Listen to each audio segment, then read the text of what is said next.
अस्सलाम वालेकुम dear students, welcome to Science Sense YouTube channel. आज का हमारा टॉपिक एंजाइम्स के ऊपर है। यहाँ पे हम चैप्टर नंबर 3 आपकी बुक का शुरू करने वाले हैं। ये चैप्टर है ना एंजाइम्स, ये आप समझ लें कि इस बुक का तकरीबन सबसे ज़्यादा आसान चैप्टर होगा और ये मेरा बहुत ज़्यादा फेवरेट टॉपिक है। इसको पढ़ाने में मुझे बहुत मज़ा आता है और इसको पढ़ने में आपको भी इंशाल्लाह बहुत मज़ा आएगा। तो अगर आप मेरी वीडियो को गौर से सुनेंगे तो मुझे उम्मीद है कि आपको मैं ये समझाने में कामयाब हो जाऊंगी। तो चलिए इसको शुरू करते हैं। आज के लेक्चर में हमने इंट्रोडक्शन पढ़नी है इसकी सिर्फ। टॉपिक से पहले बेटा आपने एक बात याद रखनी है कि एंजाइम्स जो होते हैं ना वो होते हैं बायो कैटलिस्ट। बायो का मतलब आपको पता है, ठीक है, उसको हम फिलहाल इग्नोर कराते हैं। कैटलिस्ट की हम बात करेंगे तो कैटलिस्ट क्या होता है। Catalyst is a substance that speeds up a chemical reaction. तो कैटलिस्ट एक ऐसी चीज़ होती है जो कि केमिकल रिएक्शन को स्पीड अप करा देती है, ठीक है, और वो ख़ुद उस रिएक्शन के दरमियान ख़त्म नहीं होती, ठीक है। It is not consumed during the reaction. तो एंजाइम्स जो है ना वो बायो कैटलिस्ट है, यानी कि वो बायो से रिलेटेड जो रिएक्शंस होते हैं, हमारी बॉडी के अंदर जो रिएक्शन होते हैं उनको वो कैटलाइज कर देती है, यानी उनको वो स्पीड अप करा देती है। हमारे बॉडी में जो जो रिएक्शंस हो रहे हैं उनको वो तेज़ी से करवा देगी। ये काम होता है हमारे पास एंजाइम्स का।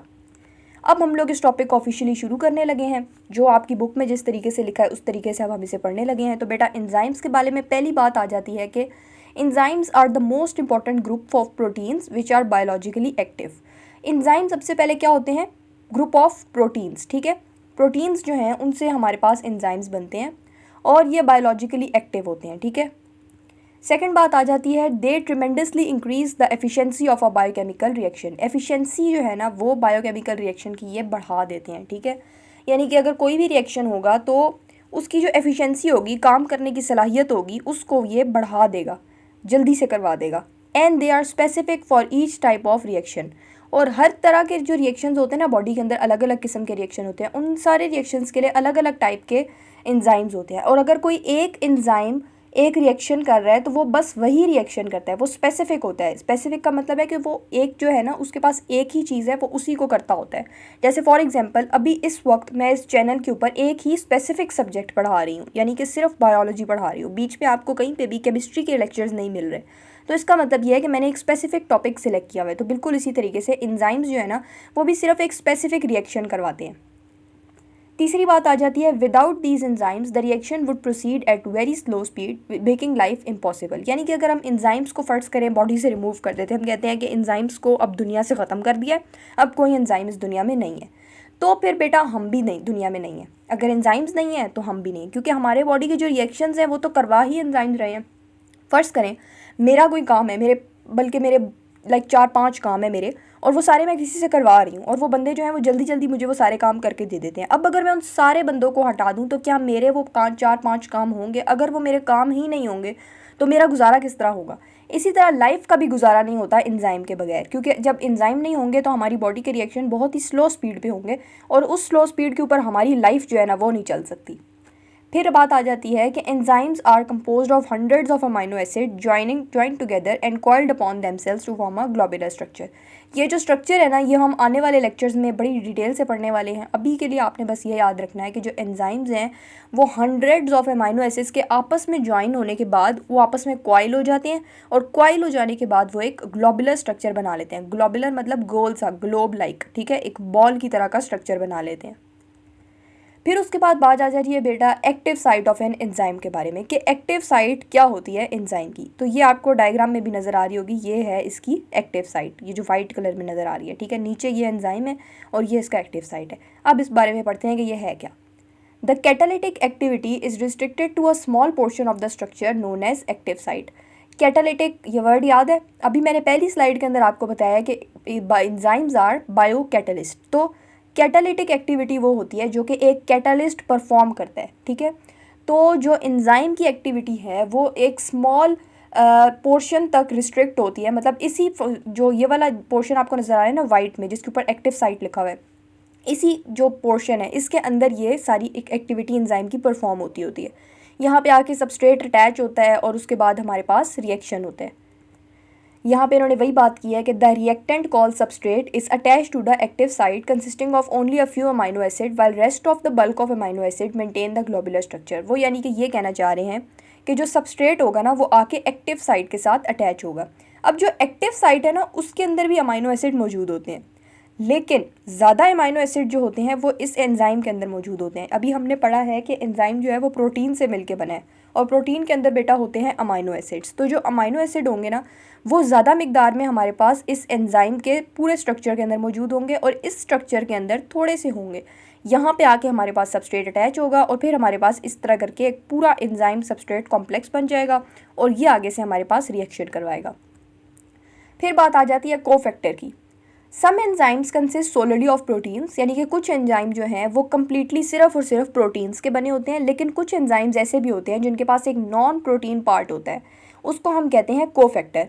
यानी कि जैसे आपने पिछली स्लाइड के अंदर एंजाइम देखा था वो पूरा का पूरा प्रोटीन से बना हुआ था, लेकिन कुछ ऐसे भी एंजाइम्स होते हैं जो एक खालिस प्रोटीन के नहीं बने होते हैं, उनके अंदर थोड़ी सी मिलावट होती है और वो होती है नॉन प्रोटीन पार्ट की, ठीक है, उसको हम कहते हैं cofactor. Cofactor is essential for the proper functioning of enzymes. अब कोफैक्टर जो है वो क्यों हमारे लिए ज़रूरी है, क्यों एंजाइम्स के लिए ज़रूरी है? वो इसलिए ज़रूरी है क्योंकि वो एंजाइम्स की प्रॉपर फंक्शनिंग कराता है, पहली बात। दूसरी बात ये है कि वो एक ब्रिज का काम करता है एंजाइम और उसके सबस्ट्रेट के बीच। ब्रिज का काम वो किस तरह करता है ये मैं आपको भी दिखाती हूँ। ये देखें, ये हमारे पास आ जाता है बेटा एंजाइम, ये इसकी है एक्टिव साइट। अब अगर हमारे पास ऐसे गोल सबस्ट्रेट होगा तो वो किस तरीके से हम इसके ऊपर लगा सकते हैं? सबस्ट्रेट इसके साथ अटैच होकर, आपने देखा था ना एक पूरी गोल बॉल बननी होती है, तो वो गोल बॉल तो बनेगी नहीं, ग्लोबुलर स्ट्रक्चर तो बनेगा ही नहीं।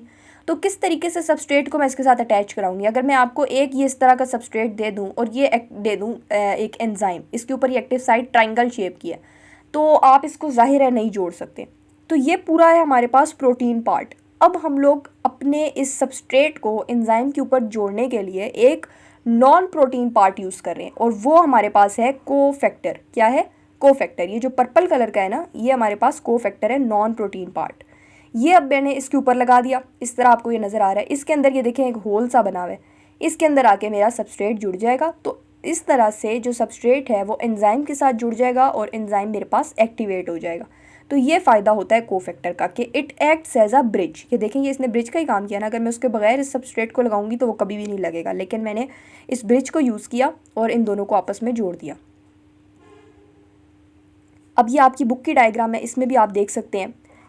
नीचे ये आपके पास है एंजाइम का मॉलिक्यूल, उसके बाद आपके पास यहाँ पे आ जाता है इसकी ये एक्टिव साइट है, ये सारी ये जो ये ट्राइंगल सी बनी हुई है, रेक्टेंगल टाइप बनी हुई है, ठीक है। ये आपके पास पूरी इसकी एक्टिव साइट आ जाती है। ये है आपके पास इसका कोफैक्टर और ये सबस्ट्रेट है।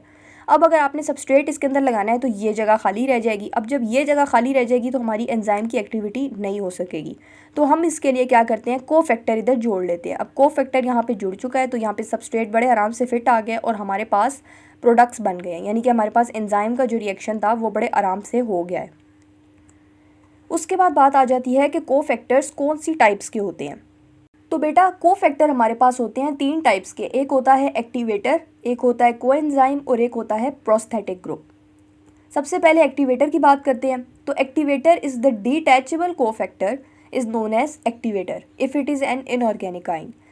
अगर जो कोफैक्टर है वो डिटैच हो सके, एंजाइम के साथ लगाएं और फिर उसको डिटैच कर सके। डिटैच क्या होता है? बेसिकली अटैच का तो मतलब आपको आता होगा, तो जो उसका ऑपोजिट होता है वो डिटैच होता है, मतलब अलग कर लेना।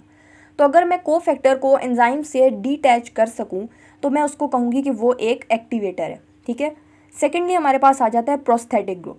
If the non protein part, अच्छा यहाँ पे आपने नॉन प्रोटीन पार्ट से याद रखना है किसकी बात हो रही है। नॉन प्रोटीन पार्ट क्या था?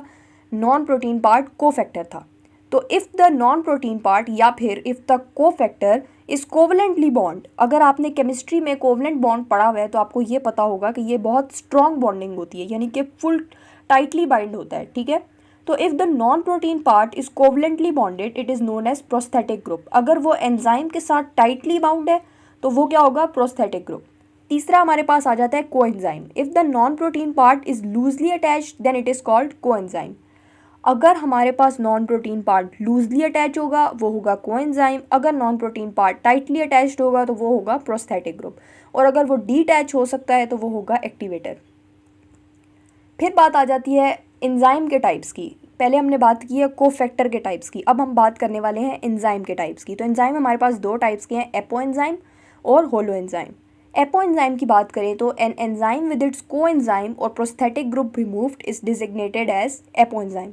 अगर किसी एंजाइम का को एंजाइम या फिर उसका प्रोस्थेटिक ग्रुप आप इन चीज़ों को रिमूव कर दें तो हमारे पास क्या बचेगा, apoenzyme. Adding the correct concentrated coenzyme will to the apoenzyme will restore the enzyme activity. देखिए बेटा, अगर आपने को एंजाइम या प्रोस्थेटिक ग्रुप, ये दोनों चीज़ें क्या थी, ये किस चीज़ की टाइप्स थी, ये कोफैक्टर की टाइप्स थी। कोफैक्टर क्या था, कोफैक्टर ब्रिज था जो कि एंजाइम की एक्टिविटी करवाने में मदद करता है। अगर आप कोफैक्टर को निकाल दें, आप इन दोनों वर्ड्स की जगह पे ना कोफैक्टर भी लिख सकते हैं, ठीक है।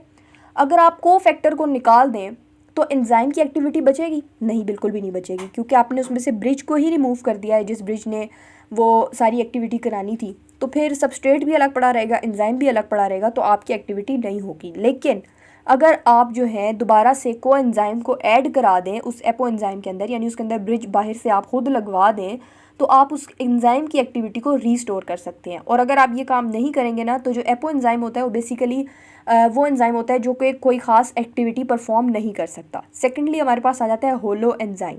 N activated enzyme consisting of polypeptide chain and cofactor is known as Holi enzyme.